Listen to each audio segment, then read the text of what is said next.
Vers la chaîne des top d'investissement. Ici, on parle essentiellement d'entreprises de qualité. Avons-nous une opportunité d'investissement sur GSINA? C'est la question à laquelle on va essayer de répondre en se basant sur les états financiers de la compagnie. Je rappelle que ceci représente uniquement mon point de vue et non un conseil d'investissement. Et comme d'habitude, je me réserve le droit de me tromper. C'est une demande spéciale d'un abonné Top Premium. Je rappelle que le lien vers le service Top Premium est dans la description de la vidéo. OK? Donc, également, vous avez la Top Newsletter qui est gratuite. Et dans la Top Newsletter, on a partagé dernièrement, et on a même fait une vidéo par rapport à ça, les rates, le secteur des rates aux États-Unis. On a parlé des office rates justement qui ont des petits soucis en date d'aujourd'hui. Et GSINA, c'est une office rate, donc immobilier de bureau ici. Je pense, hein, peut-être qu'en majorité, peut-être qu'également il y a d'immobilier, il y a un autre type d'immobilier ici. Mais voilà, on a l'immobilier de bureau sur GSINA. Si c'est l'immobilier de bureau en grande majorité ici, sachez que c'est l'immobilier qui va avoir tendance à souffrir dans les mois à venir. Donc, allez vérifier ici qu'est-ce qui se passe sur GSINA à ce niveau-là. Donc, je vais aller très rapidement. Et déjà, en termes de... Parce qu'on a déjà eu à faire une vidéo ici. Je vous ai dit que le dividende, je ne suis pas très à l'aise avec ce niveau de dividende-là. Et encore, la valeur des actifs ici, tout dépend ici de si vous pensez que si vous pensez réellement que ces actifs-là ont cette valeur. Et donc, il faut aller regarder derrière les cap rates qui ont été étudiés, etc. Parce que, par exemple, quand vous allez voir une compagnie, une entité comme Vonovia, on a des cap rates de près de 2%. Quand je vois ça, mon cerveau fait boum, parce que c'est fou. 2%, ça ne peut pas rester comme ça pendant jusqu'à la fin des temps. Or, aujourd'hui, la valeur de ces actifs-là aura tendance à diminuer parce que les cap rates augmentent. Mais ils ont de l'immobilier résidentiel, le type d'immobilier qui aura tendance à bien se comporter en période actuelle. Donc, peut-être qu'ils auront tendance à revendre les actifs ici à bon prix. Bref, ça, ce n'est pas une vidéo pour Vonovia. On parle de GSINA ici. Vonovia, on en a parlé également plusieurs fois. So, pour GSINA, en termes de FFO ici, combien est-ce que le marché paye généralement pour... Voilà, quand on a un business pareil où on a de l'immobilier de bureau, je suis déjà un tout petit peu mal à l'aise parce que je sais que on va avoir tendance ici à souffrir un tout petit peu. Mais maintenant, dans l'immobilier de bureau, ici, il y a également plusieurs types d'immobilier de bureau. Est-ce qu'on a de l'immobilier de bureau dans les quartiers vraiment voilà, très recherchés? D'accord, moi je connais pas la France ici, donc je peux pas savoir, même si vous me donnez le nom d'une ville, mis à part Paris, Marseille, voilà, que je peux situer sur une carte, le reste, boum, je suis perdu. D'accord? Donc ici, je ne sais pas si c'est bien situé, mal situé, etc. Mais si on a de l'immobilier de bureau ici, très souvent, je regarde ici le taux d'occupation.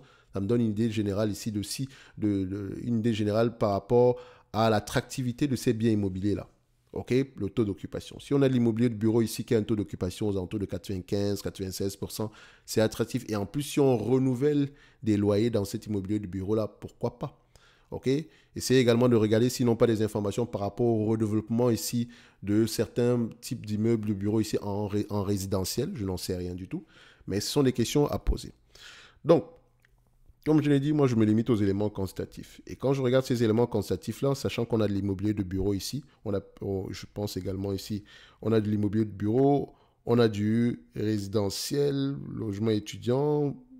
Donc on est assez diversifié par rapport à ce que je vois ici. Mais enfin, maintenant, quel est le multiple de valorisation que je vais avoir tendance à payer pour ce genre de business-ci? Alors, on constate ici que c'est un business qui se négocie à 24 fois les FFO, les AFFO. Je ne paye pas ce montant-là en date d'aujourd'hui. Sur les 5 dernières années, le marché paye combien de fois ici les FFO? Il paye même 21 fois les FFO. Ok, on va regarder ça. Admettons qu'on prend 20 fois les FFO et que c'est un business assez prévisible. Je dis bien, admettons. On devrait se négocier aux alentours de 123,60 € l'action. Ok, moi, la dette nette en date d'aujourd'hui, on a à peu près 124,60 € l'action. On a 124 €, j'arrondis. Moi, la dette nette en date d'aujourd'hui, on a une dette nette de combien? On va aller vérifier ça rapidement. Alors, la dette nette, on a une dette nette ici de combien? Vous-même, je vous laisse regarder. 97 €. Donc, si on a à peu près 124 moins 97 par là, donc 124 moins 97, ça donne quoi ici? 1, 2, 4, vous attendez, ça sera déjà moins 97, ça donne quelque chose aux alentours de 27 € en prenant en considération la dette. Oui, je sais. On va s'entendre que 27 €, si on vend cette compagnie à 27 €, elle peut quand même produire du 6 € par action. Donc techniquement, c'est quand même très très bas. Donc c'est la raison pour laquelle, vu que c'est très très bas, je sais également que je vais également avoir tendance à l'évaluer par rapport à, voilà, je vais prendre à peu près 10 fois les bénéfices ici. OK. Donc à 10 fois les bénéfices, on sera aux alentours de 6,18 €. Regardons également le niveau de dette nette en date d'aujourd'hui sur GSINA. Debt net to EBITDA, je vous ai dit que je recherche quelque chose en dessous de 10 fois les EBITDA. Si on a quelque chose de supérieur à 10 fois les EBITDA, commencez à poser 1 milliard de questions. 13 fois les EBITDA. Ça, je n'aime pas. 13 fois les EBITDA. Est-ce que le nombre d'actions augmente ou diminue? Sur les dernières années, on a une légère augmentation. Est-ce qu'on a fait une acquisition quelque part ici qui pourrait justifier cette augmentation-là? Peut-être. À cette période de type. Peut-être. OK? Mais n'empêche que la dette nette est assez élevée. Si la dette nette en question, en combien de temps ils peuvent la payer ils peuvent la repayer avec les free cash flow? Si on ne prend pas en considération le dividende, et on n'a même pas encore parlé du dividende, on peut dégager à peu près du 6 euros par là. Rappelez-vous, on a 97 euros ici de dette nette par action. D'accord? Divisé par 6, on peut repayer la dette en 16 ans. C'est trop. Et encore, ça c'est si les bénéfices nets, si la totalité des AFFO est réservée au repaiement de la dette. OK? Maintenant, est-ce qu'on a vérifié la dette nette ici du point de vue volume, histoire de voir si elle augmente ou diminue? Qu'est-ce qu'on a? On a une dette nette qui est plutôt stable. Enfin, on a une légère diminution ici. Mais voilà. Quand je regarde à peu près cette compagnie, je constate qu'elle paie un dividende ici de 5,39%. Aujourd'hui, si vous achetez cette entreprise et qu'elle vous reverse la totalité des AFFO, vous aurez un rendement de 5,96. C'est trop. Donc, on est déjà à des niveaux assez limites. Je ne serais pas surpris qu'on ait une réduction du dividende ici. Donc, si cette compagnie-ci vous intéresse, intéressez-vous plutôt à la politique d'allocation du capital. Qu'est-ce qu'il mentionne par rapport à la dette?